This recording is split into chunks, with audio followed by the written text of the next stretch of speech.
Hey guys, the medical diagnosis that Tiara and I saw was spondylosis myelopia.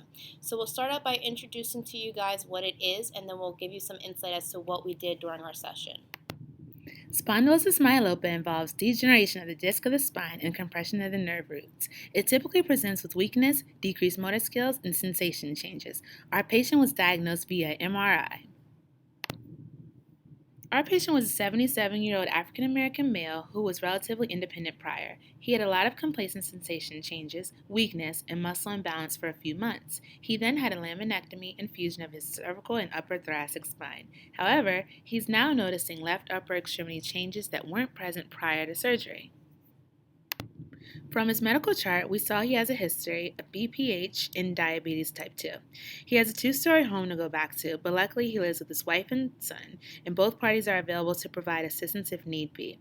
His chart mentioned him being removed from an insulin drip, and his orders were activity as tolerated. Spinal precautions included wearing a soft cervical collar at all times. Our session was a treatment, so we looked at the initial eval in order to structure our session. He originally had reduced cognition, decent lower extremity strength, but required min assist for all functional mobility tested. We also took note of him experiencing minor pain following the initial eval, so we needed to make sure we kept that in mind during our treatment. We did our typical medical screening of his vitals to make sure it was okay to treat this patient. He was removed from an insulin drip, therefore I wanted to make sure there was no response to this change. His vitals were fine, besides his heart rate being pretty high. His SpO2 dropped significantly during ambulation, and he presented with notable fatigue. This had been a similar reaction to ambulation in the past, and a return to baseline after a few seconds of seated rest. The positives are that he demonstrated improved cognition and had no complaints of pain. Continuing in our session, we decided to look at sensation considering his history of diabetes and his new diagnosis of myelopathy. We also started out with seated thorax because he had been sitting in the chair for quite some time before we came in, so we felt that it was best for us to really get the blood flowing before we got him up doing anything strenuous. And lastly, when we looked at his gait, this guy had a whole slew of things going on that needed some correction. Although this patient was evaluated prior to us seeing him, we decided to look further into things. That way, Tara and I had a general picture of what was really going on. So we looked at his upper extremity strength and range of motion. Now, looking back to his past medical history, all of his original complaints prior to surgery was towards that right upper extremity. Now everything is switched to the left, where it's very weak, and we really had to assist him through these motions when we were checking everything. So a lot of questions were really rotating in our minds of if this surgery really took away those right-sided symptoms, or was it the probable cause of the left-sided symptoms? Also, was the right side still somewhat weak and it was just kind of perceived as very strong compared to the left because the left had taken such a decline? We weren't really sure at this point. In looking further into everything, we looked at his ankle dorsiflexion strength. We were kind of wondering if he had weak anterior tibialis strength and if that was affecting his steppage gait. We got the same findings that our CI did at her IE. And lastly, we decided to look at coordination, finger-to-finger opposition, and we saw that with his left hand, it really took him a long time, and he had to really concentrate in order to get it done. That purpose was being to see, is there any type of fine motor or motor planning issues going on here? Our PT diagnosis for our patient is impaired aerobic capacity and motor function. When you're thinking about aerobic capacity, remember that we really didn't walk that far with him, and he was feeling extremely gassed out, and his SpO2 dropped pretty drastically. Now, when we're thinking about his motor function, think back to that lower extremity weakness that we saw, and that could be what's contributing to his gait abnormalities and his reduced functional ability. We feel as though all of these collectively pose him as a safety risk and limit his independence and quality of life. Therefore, we believe that he will benefit from continued therapy to correct those gait abnormalities and maximize his cardiovascular endurance. Our recommendation is rehab 3 to 4 so that he can take advantage of all of the different disciplines that are available to him in order to optimize his functional independence. In the previous slide, we stated what our discharge recommendations were and what we wanted to do with him in the hospital. However, we also need to take note of the fact that this guy needed min assist for walking. So therefore, for his safety, we recommend that the attending nurse is to assist this patient whenever he's getting up out of the bed. As far as our goals are concerned, we really focused on improving his cardiovascular function and his functional independence. So we felt like it was best to have some ambulation goals, short term and long term, to really hone in on his functional ability and improving that cardiovascular function as he improves.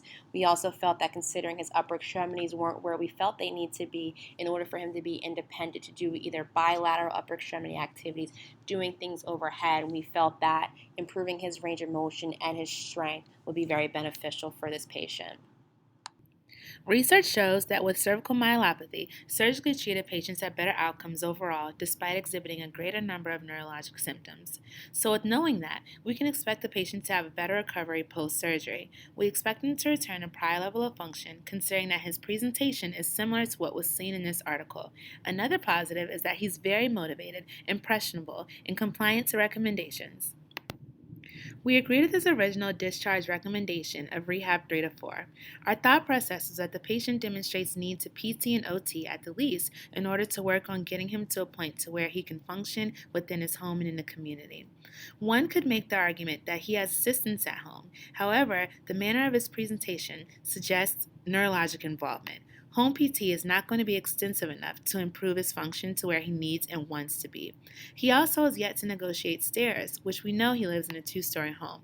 Considering that his oxygen levels dropped that significantly with such a short distance of walking, it definitely was not applicable nor safe to attempt stairs in an acute setting because, as we know, it takes a lot more energy expenditure and is more taxing on all of your systems, particularly cardiovascular and pulmonary. This isn't an issue that we felt would be safe to discharge him home with, especially since it was not an issue prior to admission. Looking back at our evaluation, we felt as though working on gait, training, strength, endurance would definitely be key while continuously educating the patient and his family as he progresses about safety and any symptoms that he may have. Some interventions that we chose for this patient are weight-bearing exercises to improve his standing tolerance while focusing on lower extremity strengthening, active assisted range of motion to the left shoulder to improve flexibility, and gait training to address his deficits. To support these interventions, we found a systematic review that researched the effect of exercise on physical function, ADLs, and quality of life in frail older adults.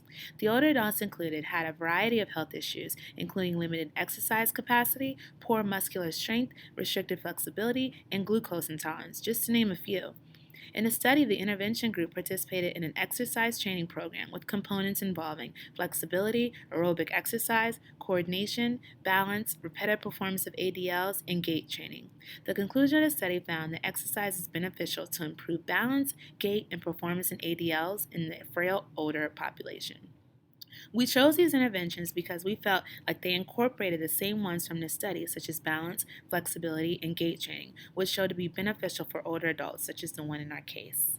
There are a lot of things that we could have done differently, especially screening his proprioception, considering his history and how he was presenting. We also could have looked at his lower extremity strength in more detail. We looked at those ankle dorsiflexors, but didn't look at the plantar flexors. We know that weak plantar flexors can cause a whole slew of difficulties with gait.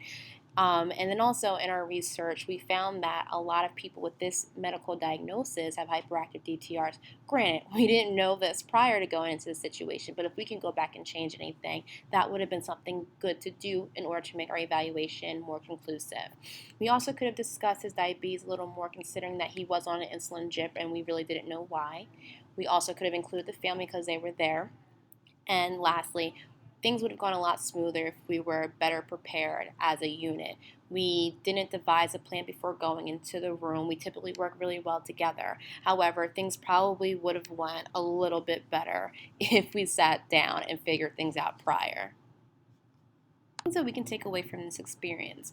These aren't really things that we didn't know going into this situation. However, these were things that were driven home, is that clinical decision-making process is beyond what you see in front of you. It's beyond just the patient. There's a lot of things that go on behind the scenes to make the best decision, and everything has to be tied in as far as looking at the patient as a whole and bouncing ideas and utilizing your colleagues and other disciplines in order to make the most informative, the most beneficial decision when it comes to your patient.